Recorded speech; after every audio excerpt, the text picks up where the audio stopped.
Hello, today we're going to talk about the historical context of Jesus' life, teachings, death.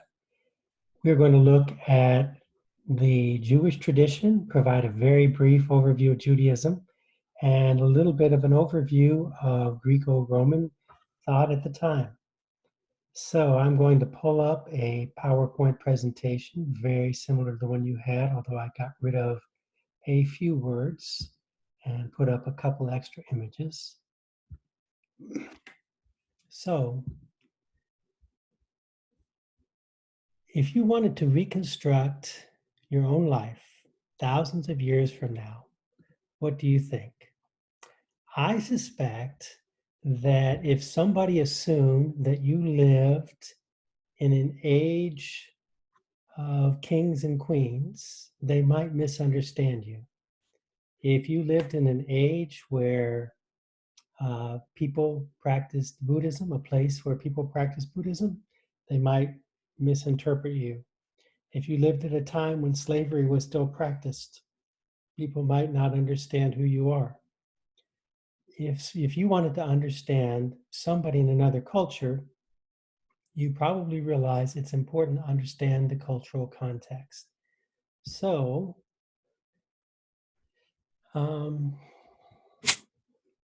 we can't understand things like Jewish messianic expectations or the stories of Jesus' miraculous birth without understanding a little bit more about the cultural context. So, one thing we want to know about the Greco-Roman world is that only a few people belonged to the upper class. They didn't have a solid middle class like you might imagine. They had people who were quite wealthy and powerful, and you see that perhaps majority of the people were slaves, or in some cases peasants. And in some cases, the slaves were treated better than the peasants because nobody cared if the peasants lived or died. Most people were uneducated and 90% could not read. Now, this may surprise some of you because the Greco-Roman world provides some of the foundations for Western intellectual thought. You think of perhaps great philosophers, the pre-Socratics, Thales, Parmenides, you have Socrates, Plato, Aristotle. We have a lot of different things that do come out of the Greco-Roman world that we still celebrate today. But for most people, life was hard. If you want to compare the Greco-Roman and Jewish religions, we have to put in the context that both of them were about sacrifice, offering animal sacrifices, or in some cases in Greek mythology, you could offer fruit or plants, flowers, depending on the god or goddess. But the idea is to make right relations with that god by offering the god something, perhaps meat, and in exchange, hoping that God will be well disposed to help you have a plentiful crop, to help you find love, to help you overcome sickness, to help you defeat your enemies. Greco-Roman mythology, Jewish religion, people were trying to address the same basic human needs. Now, these sacrifices did not just occur anywhere. In that region of the world, we see that people created temples devoted to the gods. Here's an image of the Temple of Hera at Olympia. I've had the good fortune of taking students there a couple of times. And the most important part of the temple is the altar, which is where the sacrifices would be made. Here on the right, you see the Jewish temple, a reconstruction of the Jewish temple. They both had priests whose job it was to offer those sacrifices and to help restore right relations. Depending, at times you could bring your own animals. At times it might have been easier to purchase animals. There were treasuries where people might leave things other than simply food. Now, there are some things that you might not think about when you think about these animal sacrifices, but there is a bit of wealth redistribution taking place as people are bringing these sacrifices, and in some cases, even gold, statues, money. Um, the food, the treasures were used by the priests, and in some cases, the religion and state are overlapping. These sacrifices could be used to build aqueducts, they could be used to build roads, they could be used to support the military. So saying no to the sacrifices was kind of like saying no to Uncle Sam. And that was true in both the Jewish and the Greco-Roman context. People are aware of some of the differences, one of the most important being that Judaism is monotheistic, the Greco-Roman mythology is polytheistic. In the Jewish religion, no matter what petition you have, you offer it to the same God. In the Greco-Roman world, there is a different deity for love, Aphrodite or Venus, a different one for war, Mars, Ares. There's a different one, the king of the gods, Zeus, Jupiter. There are different gods that have different functions. Ceres offers cereal, I mean grain. Um, so people had one God versus many. Some of the philosophers, the Greek philosophers, began to raise questions about the one and the many. And the more important question, though, might have to do about the relation between religion and ethics.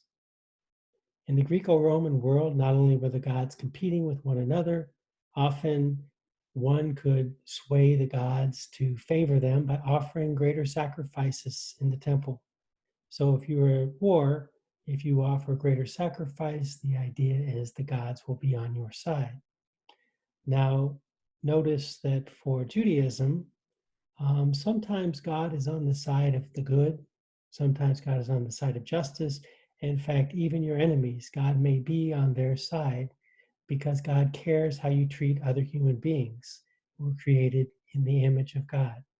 So in many ways, I would argue that the distinction having to do with whether or not the gods care how you treat other people may ultimately be one of the more significant differences between the living religions like Judaism, Christianity, Islam, Hinduism, Buddhism, Taoism, and those religions that have faded away, like the Egyptian, the Greek, the Roman, the Babylonian religions.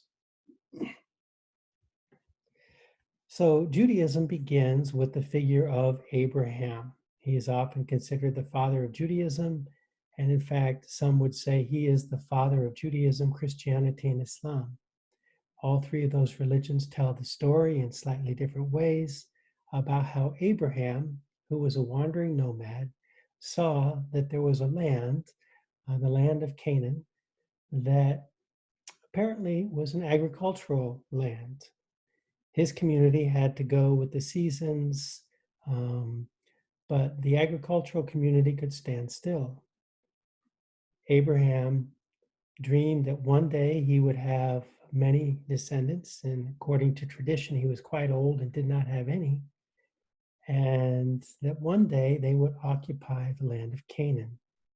So Abraham was prepared to offer a sacrifice to God, his son, and in exchange, he was told that he didn't need to offer the sacrifice, but his willingness to give something so valuable made him favored in God's eyes. Instead, circumcision became the mark of the covenant. The word covenant literally means to cut. And notice there was a promise. If God promises that someday Abraham will have sons, they will be more numerous than the stars, and that someday, starting today, Abraham will circumcise his male descendants. So this is how Judaism begins. It begins as an ethnic identity. It's not yet a world religion where everyone can join in. It's not even a national identity. It begins as an ethnic identity. It tells the story of Abraham and then Isaac and then Jacob and then Job and then Joseph. And it ends the books of Genesis by talking about Abraham's descendants, hundreds of years later, being in the land of Egypt as slaves. The Exodus is the most important historical event in Jewish history in the Torah, and God leads the people out of slavery and leads them into the promised land. That is the land originally promised to Abraham. An unlikely hero, Moses, who is miraculously saved.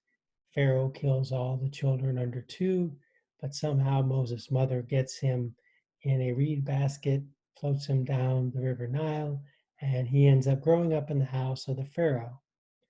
One day, while watching the way the Egyptians were abusing their Hebrew slaves, Moses felt very angry, and he didn't even completely understand his sympathy for these slaves. But he ended up killing this Egyptian and burying him in the sand. And he took off because he knew that he had killed a citizen. So he was in the wilderness, and according to tradition, he ran into a burning bush. And that burning bush, he decided was God. He was told that he would lead the people out of slavery. And at first, Moses tried to argue that he could not do this. He is a reluctant hero. Eventually, he decides that he will go and he will try to help the people. There's a contest between Moses and the Pharaoh's priests. Moses prevails. There are plagues. In any event, Moses ends up leading them to the promised land, although he does not enter, and he offers them the commandments. So, according to tradition, there are 613 commandments in the Torah, and they include everything from what you can eat and what you can wear and how you can treat different groups of people. So Moses transforms the covenant. It is still about the Holy Land, and the community as a whole will be blessed or punished. But now it's a matter of whether or not they follow the law, and not just whether they follow the circumcision accounts. Now, how does Judaism become a national religion? In the book of Joshua, you get the sense that there are these few cosmic battles, and that instantly the Canaanites are defeated or forced to convert. The book of Judges also provides an account which implies perhaps a couple hundred years of assimilation rather than simply conquest. Most historians say the account in Judges is probably a more accurate description of how that particular land came to be known as Judah and Israel. So there are different kings in Israel, beginning with Saul, the first king, David, the most prominent king. According to the book of Kings, all of them failed. At best, they got D minuses. And because the idea in many ways is that only God is ultimately good. So in the Old Testament, even the best heroes like David are shown with all of their flaws. King Solomon begins the temple tradition. And for many Jews living in the nation of Israel, they recognize the Torah and they recognize the temple. According to Jewish historian Josephus, there is but one temple for the one God. So again, they continue to practice animal sacrifice in this one temple. Things seem to be going well, but then 587, before the Common Era, the Jews are defeated. Babylonians first defeated Israel, and the Assyrians first defeated Israel, and then the Babylonians ended up defeating Judah, what was left. So how could God let this happen? Some Jews converted, thinking, well, obviously the Babylonian God is bigger than our God. But in this context, the prophets transformed Judaism from a national identity to a world religion. They begin to argue that the people had abandoned God, not that God had abandoned the people, but that if the people would repent, that is, turn away from their sins, and they would return to God, God would again restore them in the promised land. In this context, ethical monotheism becomes associated with Judaism. There is one God, and this God cares how you treat other people. So we see the introduction of apocalyptic and messianic expectations beginning around this time period. In fact, Cyrus is the first person in the Jewish Bible to be identified as the Anointed One, the Messiah, and he isn't even Jewish. He is Persian, but because he ends up defeating the Babylonians and allowing the Jews to rebuild the temple, he is a messianic figure. Notice for Jews, they're going to assume that the Messiah is a person who defeats their enemies. The Christian notion that the Messiah saves us from ourselves, from our sin, is not a part of the Jewish tradition at this time. So apparently the prophets were right. 50 years after the exile began, it ended. Second Temple Judaism is the period of time when Jesus actually comes onto the scene. So the first temple was destroyed by the Babylonians, and the second temple is built and then later rebuilt by King Herod. The third part of the Jewish Bible, the writings, Proverbs, Psalms, Job, Ecclesiastes, were written in this period. And there are internal debates. How should we relate? How should Jews relate to non-Jews? On the one hand, there were those who thought that foreign influence, we need to maintain purity. God does not want foreign influences. On the other hand, one of my favorite stories in the Jewish Bible is the story of Jonah. God tells him to go to Nineveh to have the people repent so that they don't end up having to suffer. He doesn't want to go to Nineveh. He's Jewish. The people in Nineveh are not Jewish. Nineveh is, ironically, in modern-day Iraq. So Jonah goes in the opposite direction of Nineveh. According to tradition, he is on a boat trying to get away from God, and all of a sudden the storms come. The people on the boat discover that the reason the storms are so bad is because of Jonah. They throw him overboard. He's swallowed by a huge fish. The fish spits him up on the shores of Nineveh. He tells the people, repent, and they do, and he's pissed. That's the end of the story. The whole point of this story is if there's only one God, doesn't this one God care about all people, including non-Jews? So notice, even within the Jewish Bible, there is some tension about how important it is to be Jewish. So the Greeks come along in the year 333, and they are colonizing much of this region under Alexander the Great. He ends up conquering the Persian Empire, including Israel, and Greek thought is spread. Greeks had learned that if you can get some of the people you conquer to control the other people that you conquer, it's a lot easier than having direct rule. So they would allow some people, for example, in the Jewish tradition, they end up allowing some Jews to control other Jews, and in exchange, they're allowed to have some wealth and some power. For some period up until 168 before the Common Era, so we see close to 150 years, the Greeks are in control, but ultimately the Jewish people end up revolting.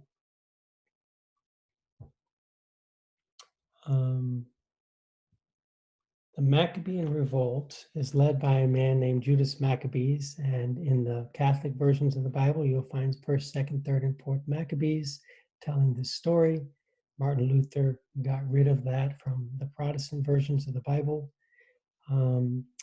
Like David who slew Goliath, Joshua who conquered Canaan, and Cyrus who defeated the Babylonians, Judas Maccabees was considered a warrior hero.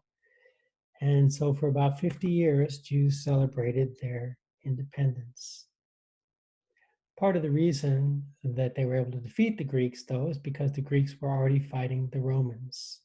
And in the year 63 before the Common Era, so if Jesus was born around 4 before the Common Era, there may have still been some people alive who remembered them losing their freedom to the Romans.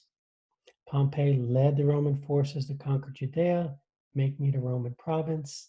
And again, the Romans used the temple priests, in particular the Sadducees, to control the rest of the Jewish people.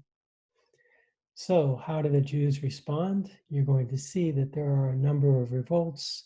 The revolt in the year 70, so 40 years after Jesus' death, Jews are going to revolt, and the Romans will come in, destroy the Jewish temple, and then by the year 135, there's another revolt, 132 to 135.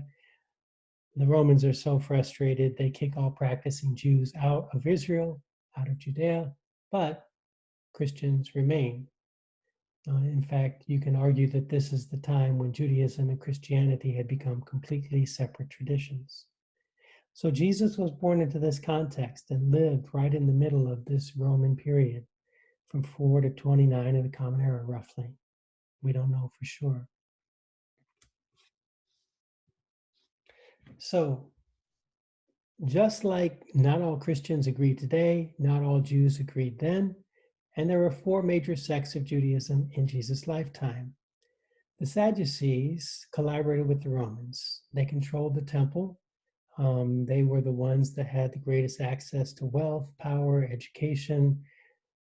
A couple of interesting things. The Sadducees did not believe in the later books of the Bible having the same authority as the Torah. So they didn't necessarily have the same kind of messianic and apocalyptic expectations as many of the rest of the Jews. Perhaps that's part of the reason that they didn't believe in life after death, and part of the reason that they were not at all interested in some of the apocalyptic and messianic movements that existed at that time. In fact, they saw them as a threat. Ultimately, the Sadducees are the ones that turned Jesus over to the Romans for execution. The Sadducees did not really emphasize the idea that God cares how you treat others. The prophets made a very big concern about justice. What does the Lord require? Love justice, to walk humbly with God. That part of the reason, according to the prophets, that God had allowed the Jews to be defeated is because they did not care for the orphans and the widows among them, and they trampled the heads of the poor into the dust. Well, as far as the Sadducees were concerned, what God really cares about is proper sacrifices in the temple. And the only way they could ensure that would be to keep the Romans happy. And the only way to keep the Romans happy was by not making a big deal out of these conflicts. The Essenes are a small sect that withdrew from the mainstream life. They went to the shores of the Dead Sea, and they basically lived in the wilderness, waiting for a Messiah to deliver them from the Romans and another Messiah to restore the temple. So they actually expected 2 Messiahs. Much of what we know about the Essenes comes from the discovery of the Dead Sea Scrolls. The Essenes thought that the Romans and all Jews who collaborated with the Romans would be destroyed by God.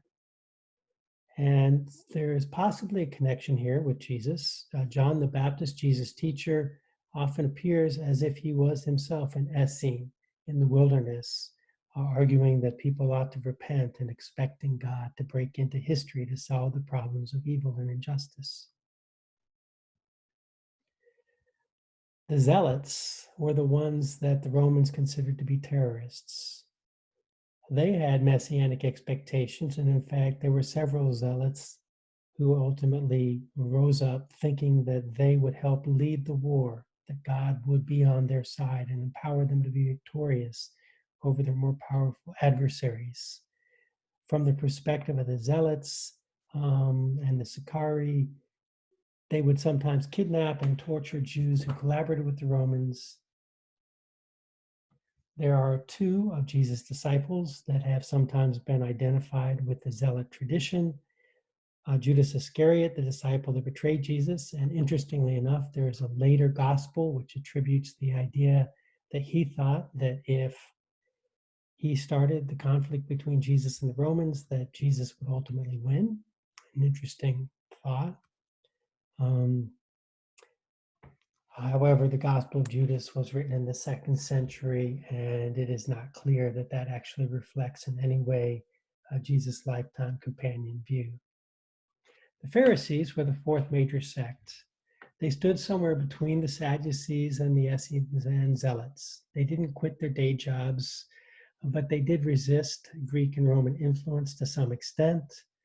Um, they were the only group to survive the destruction of the temple in 70, and they became the source of modern Judaism.